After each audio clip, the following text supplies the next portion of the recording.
Fala galera, aqui é o Light e depois de muito tempo eu tô trazendo um vídeo aqui pra esse canal.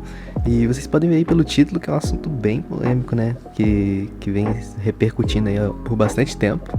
E que é sobre a Guerra do Paraguai, né? Bom, essa guerra ela foi um reflexo da consolidação das nações da Bacia Platina, que eram constituídas da Argentina, Uruguai, Brasil e Paraguai, e resultou numa enorme destruição e grande saldo de mortos, né? Ele foi o conflito de maior duração e proporção de toda a América do Sul.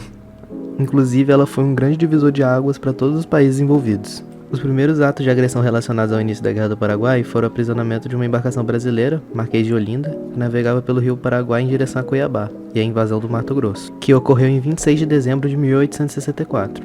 O ataque paraguaio ao Brasil foi uma represália à invasão do território uruguaio, que foi conduzida pelo governo brasileiro em favor dos colorados e contra os blancos, que eram os aliados de Solano Lopes, né? A ocupação paraguaia no Mato Grosso foi conduzida por 7.700 soldados, que derrotaram facilmente as fracas forças de defesa dessa região. Esse território continuou sob posse paraguaia até meados de 1868, principalmente devido à dificuldade de acesso ao Mato Grosso.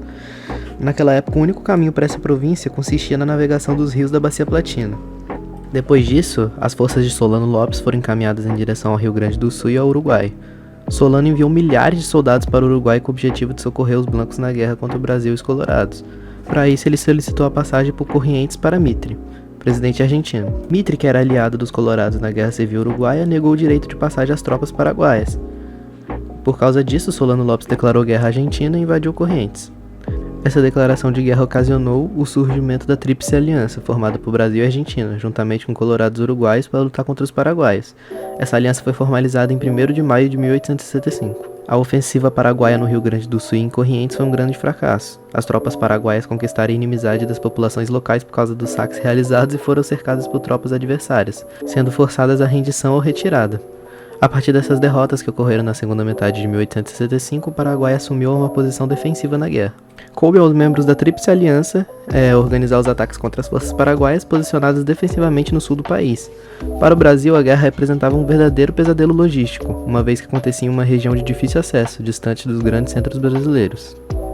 Um confronto extremamente importante para os rumos da guerra aconteceu em junho de 1865, a Batalha Naval de Riachuelo. Nessa batalha, a Marinha Brasileira alcançou uma vitória importantíssima, destruiu parte considerável da frota naval paraguaia e garantiu o controle das águas platinas para a Tríplice Aliança, isolando o Paraguai e impedindo-o de receber provisões essenciais para a continuidade da guerra. Aí tu me pergunta, se o Paraguai estava sendo tão surrado nessa guerra, por que a guerra durou tanto? Bom, isso pode ser explicado pelos seguintes fatores. Os desentendimentos no comando dos exércitos da Tríplice Aliança atrasaram as ações militares, o comando das tropas era função de Bartolomé Mitre, mas os problemas de convívio com o Marquês de Tamandaré atrapalhavam o gerenciamento das tropas e a tomada de decisões. A geografia do território paraguaio, que era repleta de pântanos, impedia as movimentações militares e o melhor posicionamento da artilharia durante as batalhas. O pouco conhecimento desse território, resultado de anos de isolamento do Paraguai, dificultava as ações militares, uma vez que as lideranças militares tomavam ações mais conservadoras motivadas pelo desconhecimento do mapa desse país. E a maior disponibilidade de tropas para os exércitos paraguaios e moral mais elevado por terem sido convencidos por Solano Lopes de que a guerra era um conflito em defesa da independência paraguaia. A fase final da guerra foi marcada pelo esgotamento do Paraguai e pelas sucessivas derrotas, com destaque para a capitulação da fortaleza de Humaitá em 1868 e a invasão e o saque de Assunção em 1º de janeiro de 1869.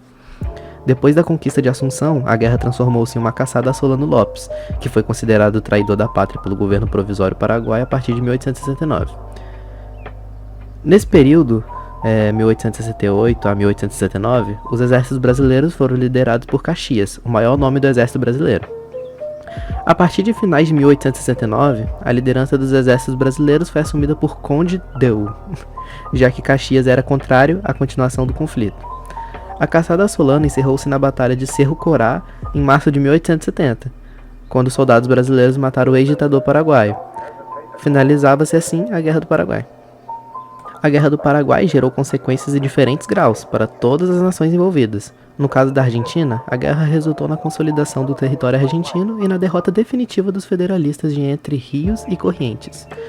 Apesar disso, o presidente Mitre não conseguiu eleger seu candidato nas eleições de 1868. No caso uruguaio, o país saiu também consolidado, com a superação definitiva das disputas políticas entre blancos e colorados. No entanto, o presidente uruguaio Venâncio Flores foi assassinado por Montevideo. em 1868. Para o Brasil, a guerra gerou forte impacto na economia, uma vez que os gastos do Brasil foram 11 vezes o orçamento anual do país em 1864. Além disso, o governo brasileiro saiu bastante endividado, sobretudo com bancos ingleses em decorrência dos empréstimos feitos para financiar o conflito. A guerra também fortaleceu o exército como instituição e marcou o início da decadência da monarquia. O Paraguai foi a nação mais prejudicada na guerra, afinal, grande parte das batalhas aconteceu em território paraguaio, o que lhe causou grande destruição material. A nação ainda foi obrigada a abrir mão dos litígios territoriais que travava com o Brasil e a Argentina. O país só não perdeu mais territórios para a Argentina porque o governo brasileiro tratou de defender a soberania do território paraguaio como forma de evitar o maior fortalecimento dos argentinos. No Uruguai teve 3.120 mortos, na Argentina teve 18.000 mortos e no Brasil 50.000 mortos. O caso paraguaio é mais complexo por causa da imprecisão nas estatísticas dos censos realizados no país após o conflito. Ao longo dos anos, diferentes estudos foram feitos sobre a quantidade de mortos na guerra, cujas estatísticas variaram de acordo com diferentes pesquisadores entre 25.000 e 300.000 mortos. A estimativa mais aceita apontou a morte de aproximadamente 150.000 paraguaios na Guerra do Paraguai.